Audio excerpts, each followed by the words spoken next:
Hey, toi! Oui, toi! Tu penses que dans l'Est du Québec, il se passe pas grand-chose? Tu penses qu'il y a bien rien que du vent pis c'est tout?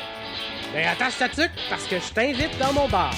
Ici, à l'Hôtel Central, il y a toujours des brasseux de cossins pis des rameuteux de patentes. Du monde qui ont plein d'affaires à nous faire découvrir. Sport, médias sociaux, arts numériques, cinéma, littérature, économie, microbrasserie. Allez, viens t'asseoir avec nous autres. Tu vas voir que dans l'Est, il n'y a pas rien que le vent. Et des coiffes. Bienvenue à l'Hôtel Central.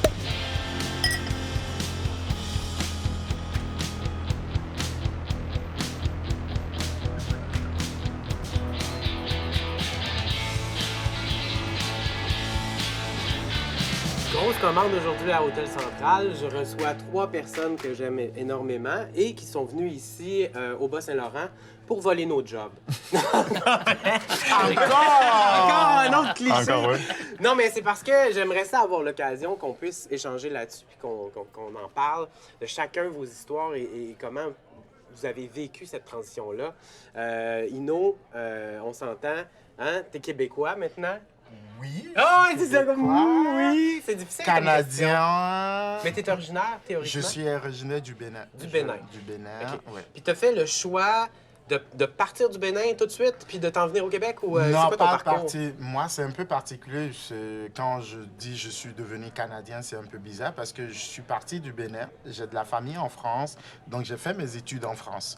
Donc, à un moment donné, un peu blasé de Paris, je me dis j'irai découvrir qu'est-ce qui se fait ailleurs. Donc, mes amis partaient. Je suis parti, je dis, ben, j'irai le plus loin possible. C'est le Canada que j'ai choisi. Donc, après, je dis Le Canada. bout du monde. Ouais, le bout du monde. Donc, comme on dit, le froid conserve, je dis, ben, j'irai dans le froid pour me conserver encore plus longtemps. OK. ça marche. Ça- T'es bien OK, conservé. parfait. Donc, je suis arrivé. Après, j'ai choisi. Il y a le programme Crépu qui fait que des étudiants français peuvent échanger 1 an, 2 ans, je pense, maximum 2 sessions. Donc, j'ai choisi 2 sessions. Je suis arrivé à Rimouski. J'ai choisi Rimouski. Pourquoi Rimouski? La petite histoire, en parenthèse, je ne connaissais pas du tout Rimouski, mais je savais qu'en venant au Québec, je ne voudrais pas rester à Montréal, pas dans les grands centres urbains. Pourquoi? Ben, je venais de Paris, de la banlieue parisienne, donc c'est comme trop de monde. OK. Paris t'avait écœuré de du Exactement, monde. c'est ça. Donc, OK. à un moment donné, je me dis, c'est une question, je peux être à la quête de soi. Je veux me retrouver, pas me reculer un peu pour Wow. voir c'est quoi les projets, c'est quoi. Et c'est Rimouski qui m'a donné l'opportunité de... Puis pourquoi t'as choisi Rimouski? Pourquoi Rimouski, c'est drôle, mais ça n'a rien de rationnel. Des fois, j'ai honte de le dire parce que un soir, avec des amis, je dis oui, il y a une histoire, je vais au Canada et tout, pas à Montréal, pas les grandes villes.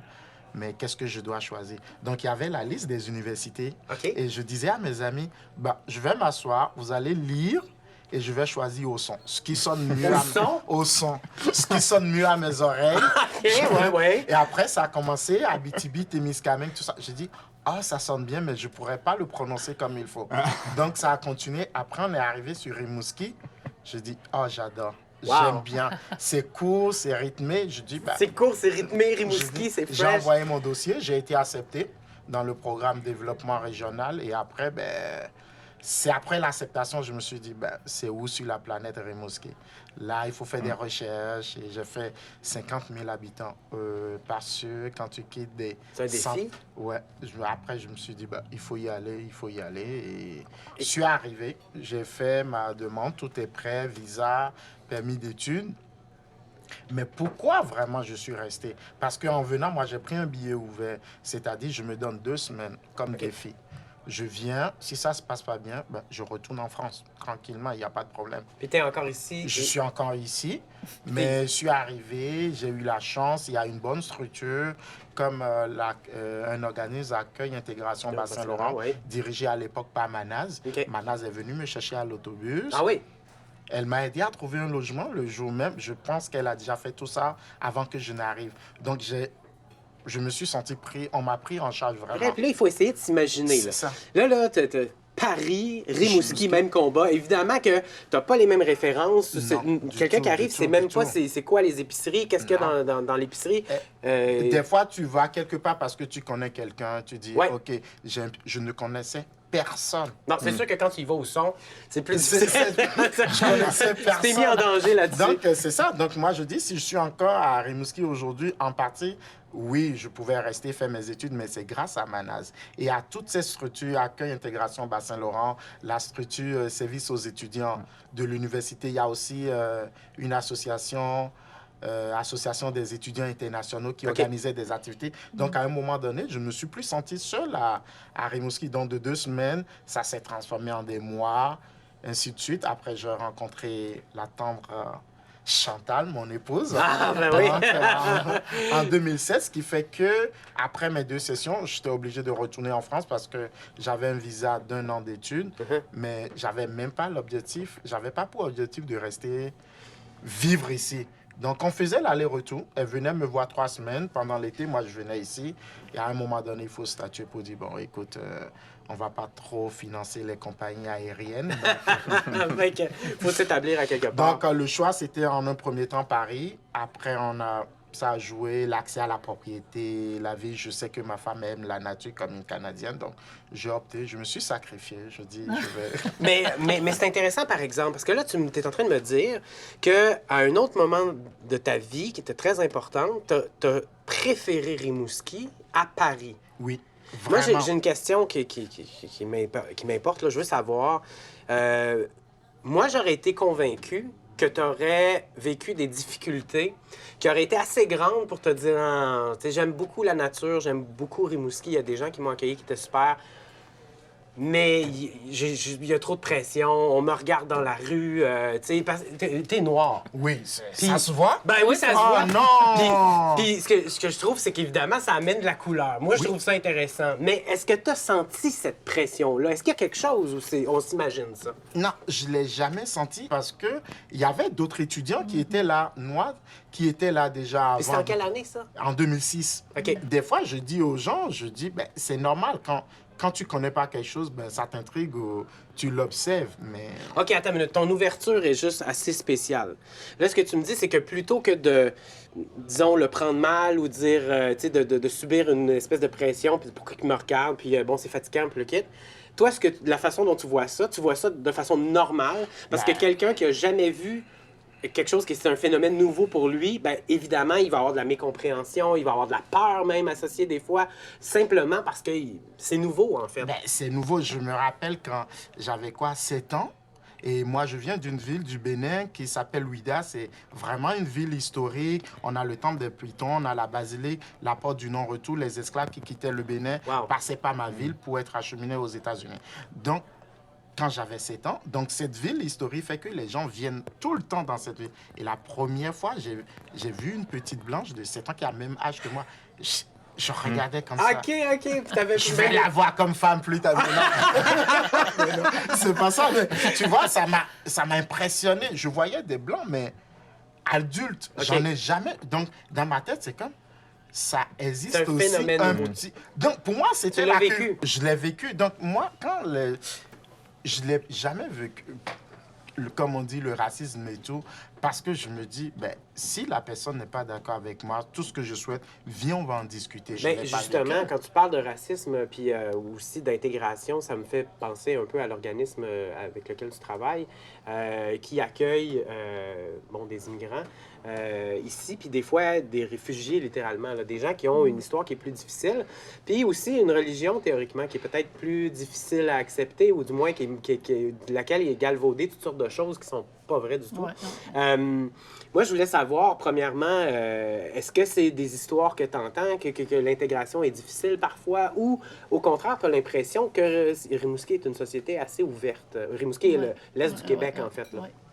Mais Rimouski est une ville quand même assez ouverte. Ce qui nous partage, je l'entends, au niveau des réfugiés. Il faut savoir, Jonathan, que depuis 2017, il y a quand même la ville d'accueil, Rimouski, ville d'accueil, devrait accueillir 200 réfugiés. 200 Réfugiés, c'est-à-dire qui ont vraiment eu le statut de réfugiés. Donc, quand ils arrivent ici, ils ne sont plus réfugiés. Ils sont des Québécois et des Québécoises parce qu'ils ont leur résidence permanente. Ça, c'est important à savoir. Ils arrivent à Montréal et ils reçoivent leur résidence permanente, leur carte soleil, et ils ont accès à ce qu'on appelle le dernier recours. J'aime pas ce nom-là, moi. Bien-être social, mais le revenu de dernier recours. OK. Ouais. Bon. Donc, actuellement, à peu près 160 qui vivent ici. En termes de religion, tu dis, tu parles sûrement des musulmans. Oui. Il y en a quelques-uns, mais pas beaucoup. C'est vraiment une grande minorité. Il y en a beaucoup des catholiques, beaucoup des protestants, des baptistes. La religion est fort importante, autant en Afrique qu'en Amérique latine. Mm-hmm.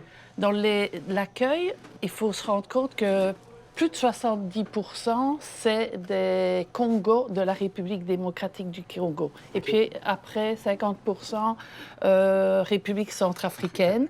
Alors, il y a quelques familles, 3 de Côte d'Ivoire, Togo, Tchad, une comme ça. Mais c'est surtout Congo, République centrafricaine. Parce que les autres, c'est des réfugiés de guerre. La plupart ici, ils ont fui des situations d'insécurité. La famille syrienne, quand elles sont arrivées, ce n'était pas dans le programme canadien. C'était toi ou moi qui voulait faire ce qu'on appelle un programme de parrainage. Donc, c'est privé. On en a eu ici, je crois, 3 familles. Hein? Oui. Et donc, c'était des gens, il y avait plusieurs de personnes de Rimouski et du Bic qui s'étaient réunis, qui avaient été chercher des fonds. Manas. Donc ça, c'est Accueil et Intégration Bas-Saint-Laurent qui existe depuis... Écoute, moi, quand je suis arrivée en 94, ça existait. C'est Manas Fauzi qui l'a créé.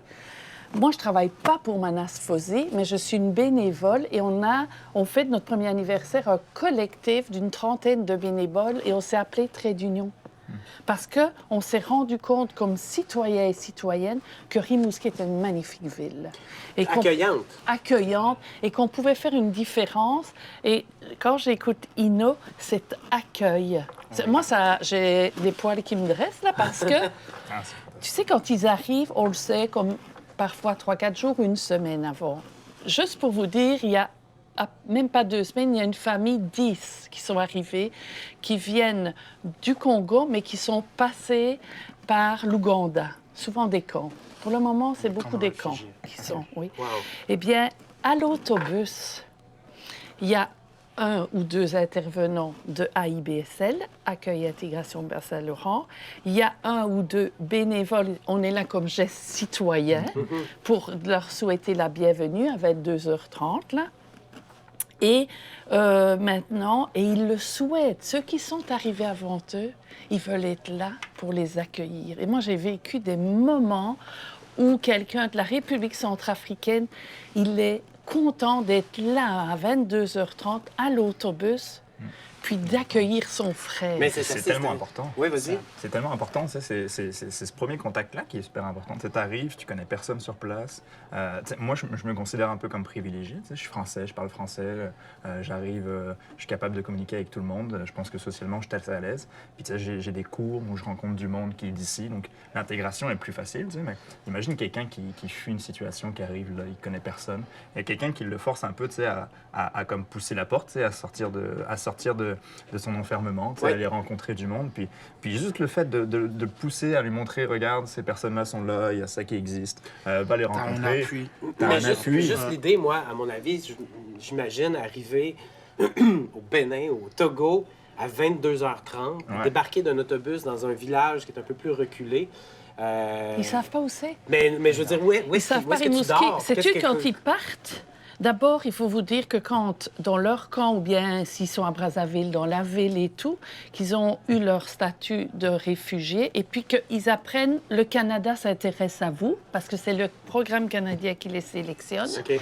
C'est déjà wow. Okay, une perspective. Invités, donc, c'est ce qu'ils nous partagent. Puis quand ils prennent l'avion, ils le savent parfois 1 jour ou 2 jours avant, avec les petites valises qu'ils ont, mais ils quittent pour un meilleur. Puis dites-vous, ils ont le rêve d'un meilleur. Okay. Donc quand ils arrivent, souvent ils passent par Paris, puis après ils vont à Montréal, et c'est ceux qui savent lire et qui lisent le français, ils vont voir Rimouski.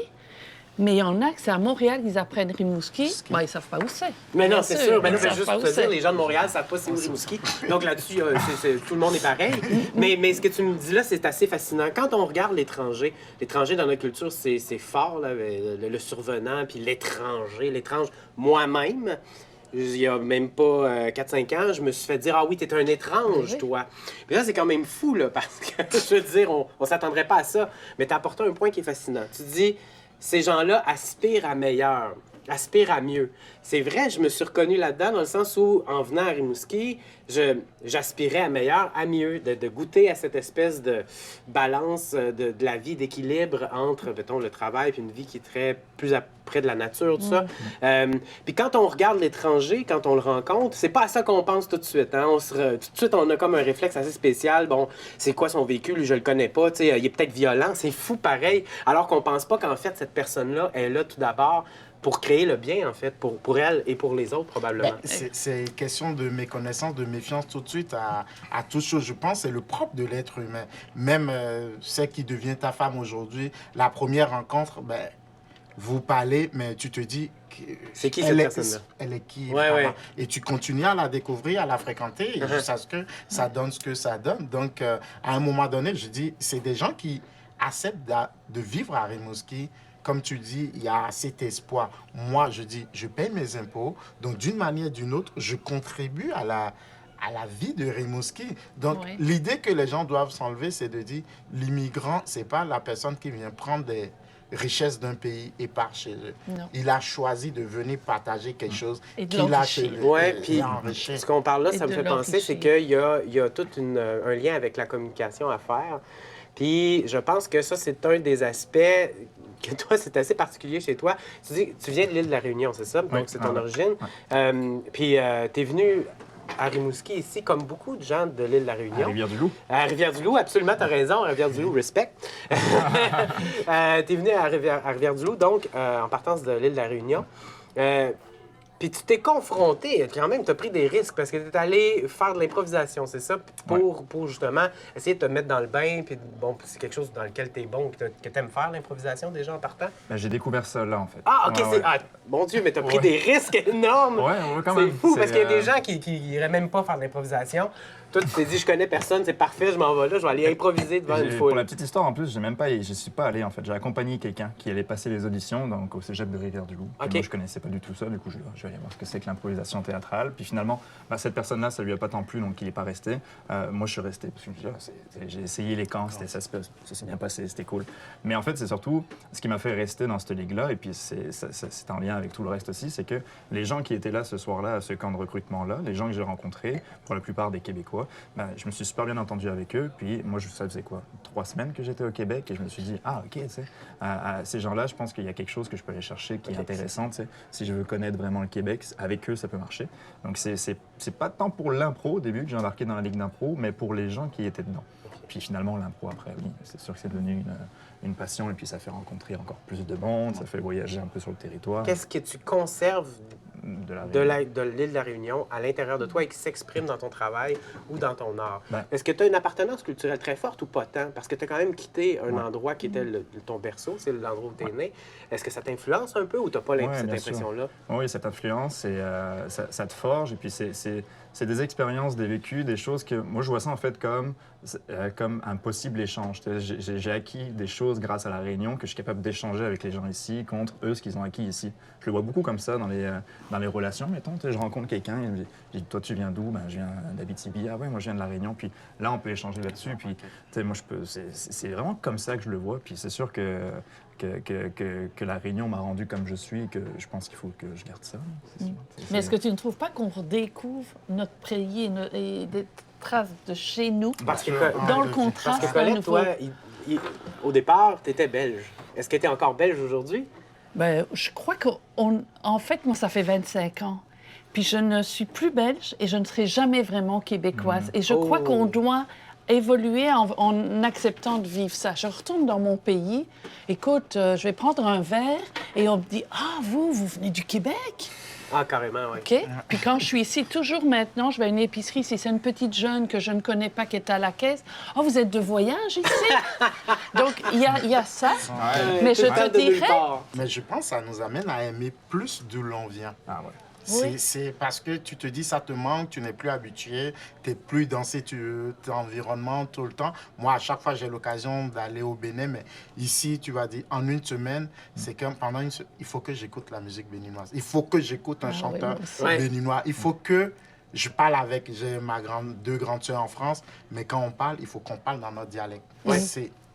C'est un réflexe et ça me fait dire que... Et des fois, je vais apprendre des petits mots à mes garçons. Mes petits garçons vont chanter, mais en fond, un dialecte de chez moi. Mais c'est quelque chose qui fait que, OK, je suis jamais parti. OK. Je suis toujours Vous là. avez comme une espèce d'appartenance latente là, qui est inévitable. Moi, j'étais allé au Bénin. La première chose que j'ai demandé à l'administration, c'est d'avoir mon passeport béninois. Donc, je l'ai tout le temps. J'ai demandé la nationalité béninoise à mes deux garçons. OK. Juste pour le dire, écoutez, oui, vous êtes Canadien, mais vous êtes aussi béninois. Donc, moi, on peut... Mais c'est intéressant, mais en même temps, ça me fait me questionner. Je me dis... Qu'est-ce que vous connaissez du Québec dans ce cas-là? Est-ce que vous êtes Québécois, Québécoise? Est-ce que vous aimez le Québec? Vous défendriez-vous le Québec? Est-ce que... Je te donne, je sais pas, un exemple tout de suite, c'est comme, je connaissais pas le hockey avant. OK. Et j'étais en France avec des amis, le Canada jouait contre les États-Unis. Mais de façon naturelle, je sais pas quel Canada. Toi, c'était sûr, là. C'est comme, je me dis, j'ai pas le choix, c'est c'est le Canada. Donc, c'est pour te dire, c'est... De façon naturelle, quand tu es bien quelque part, je dis, on ne t'oblige même pas à défendre ce que tu aimes. Ça se vient naturellement. Ça vient naturellement. OK. Est-ce que tu le vis comme ça aussi? Ouais. Mais tu sais, je pense que je suis fier quand on me dit « Ah, tu sais, t'es bien intégré, on me confond avec un Québécois, tout le monde dit que t'es Québécois. » Ça me rend fier, mais je pense que je suis encore plus fier d'être un Réunionnais au Québec. De vraiment de garder cette identité-là, de dire, ben oui, je viens de la Réunion, j'ai pas les mêmes origines, mais je suis capable quand même de connaître le Québec, de le rencontrer comme il faut et de m'intégrer. Oui, clairement, ça devient comme une richesse. Puis, Moi, je te dirais, j'ai d'apporter notre culture, parce que maintenant, avec mes petits-enfants, mes enfants d'adoption ici, c'est sûr que moi, je cuisine avec les produits d'ici, mais toujours une saveur à la belge et tout ça. Donc, cet enrichissement-là. Et je pense que ça va le rester tout le temps. Et je le vois dans mon contact avec les nouveaux arrivants, qu'ils soient immigrants, réfugiés, tout. La nourriture, le langage. On se retrouve, on parle la même langue et tout. J'ai une fierté d'être ici. Et je dirais comme Maxime, quand on me dit « t'es vraiment une intégrée », j'ai l'impression que j'ai un karma, moi, d'avoir eu le Québec. Le froid, je m'y en fais pas. Je trouve que c'est vraiment pour inacceptable. Moi difficile. Mais le fleuve me traverse. Donc moi, maintenant, je suis rendue... J'ai ma fille à Barcelone, j'ai ma famille en Belgique et en France, des amis. Je vis vraiment sur 2 continents et moi, c'est tout mon enjeu, c'est de tisser et garder ces liens-là. En tout cas, moi, ce que je me dis, c'est que pour être fermé à l'immigration, il ne faut pas aimer boire et manger comme moi. Comme moi, j'aime boire et manger parce que vraiment, là, c'est définitivement un plus et une richesse. Là, les gens qui viennent nous visiter, qui apportent leur culture. Hey, merci pour cet échange.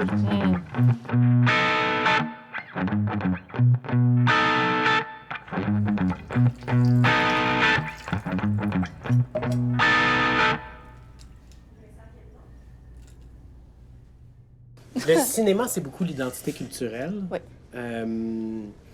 J'ai l'impression qu'on peut voyager beaucoup, que le cinéma, c'est un voyage. Oui, en fait, j'ai vu des documentaires dans les dernières années, dans la dernière année, je dirais, sur le thème de l'immigration. Mais le cinéma va vraiment... On parle depuis tellement longtemps, en fait, autant dans la fiction que dans le documentaire.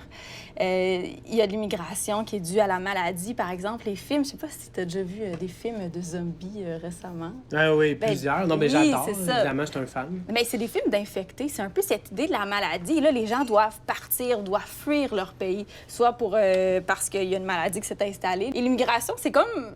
c'est comme toujours sous-jacent, on dirait. Des fois, il y a des films de fin du monde un peu post-apocalyptique où les gens doivent migrer aussi. C'est souvent des films qui se passent en Occident et c'est nous, on comprend, donc on doit immigrer. Mais quand l'immigration vient d'ailleurs, il y a comme une espèce d'inconfort ou de malaise.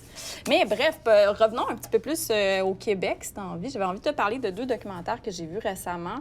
Il y en a un qui s'appelle Bagage, qui est disponible en fait sur Internet. Vous pouvez le trouver sur Vimeo. Je pense que vous pouvez le louer pour 5 $. Ça parle de l'arrivée de jeunes de première génération qui viennent juste d'arriver au Québec et ils doivent s'intégrer et immédiatement, en fait, ils rentrent à l'école. Tu sais, nous, on ne sait pas trop comment ça marche, c'est quoi le processus de tout ça, mais ces jeunes-là, ils ne parlent pas français, ils ne parlent pas anglais et là, ils doivent rentrer à l'école secondaire.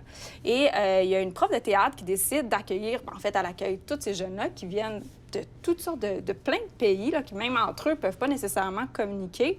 Et elle décide de créer une pièce de théâtre qui raconte un peu leur vie. Et à travers cette pièce de théâtre-là, on parle toutes les langues et elle fait des ponts entre l'école au Québec et l'école dans le pays de chacun, finalement. Okay. C'est super intéressant, mais on voit vraiment la détresse aussi dans les yeux des jeunes. Tu sais, les jeunes vont vraiment s'ouvrir à cette enseignante-là. Puis plus le film avance, plus ils parlent français aussi. Fait qu'il y a quelque chose d'assez intéressant. Il y en a qui ont envie de retourner dans leur pays. Il y en a qui sont fâchés, qui ont une espèce... Ils vivent vraiment comme les étapes du deuil où eux, ils n'ont pas choisi ça. C'est leurs parents qui ont choisi ça. Et on voit un petit peu leur vie à travers leurs yeux, ce qu'ils racontent, ce qu'ils ont envie de nous raconter aussi, mais à travers cette pièce de théâtre-là. Et ce film-là fait vraiment le parcours de toute cette année scolaire-là. C'est vraiment un film super touchant. Okay. Et on arrive vraiment à voir... C'est quoi les enjeux que ces jeunes-là ils vivent? C'est vraiment... c'est brutal. C'est vraiment brutal. Mais est-ce que ça s'applique... Est-ce qu'on peut s'imaginer qu'on puisse vivre cette réalité-là ou qu'un jeune issu de l'immigration peut vivre cette réalité-là ici à Rimouski? C'est vraiment universel comme propos? Ah, absolument, mais oui, bien oui. En fait, tu sais, à Rimouski...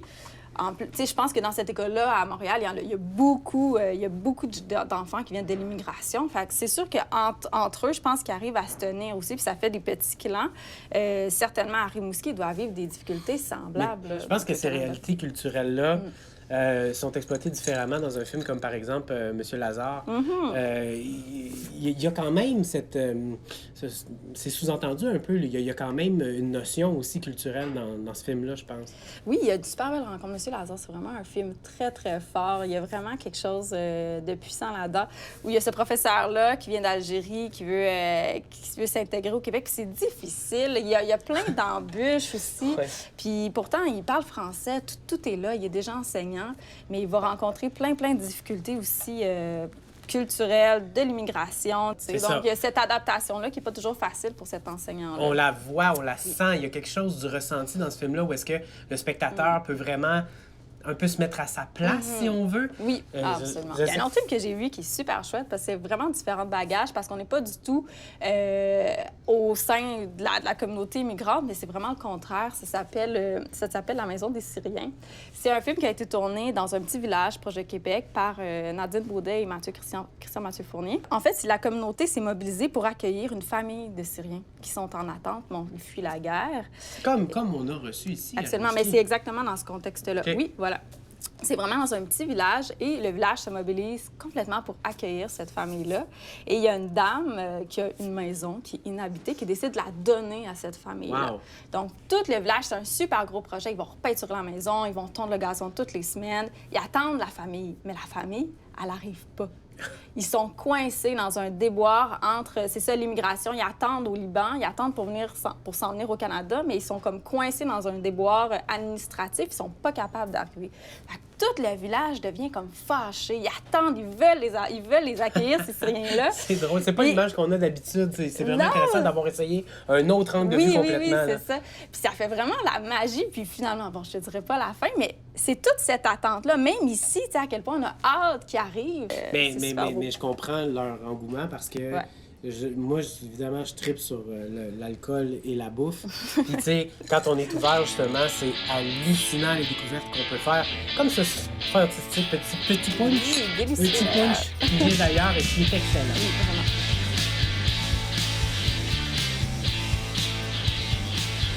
Ouais, ben, refaire le monde, c'est temps. On ferme Hôtel Central.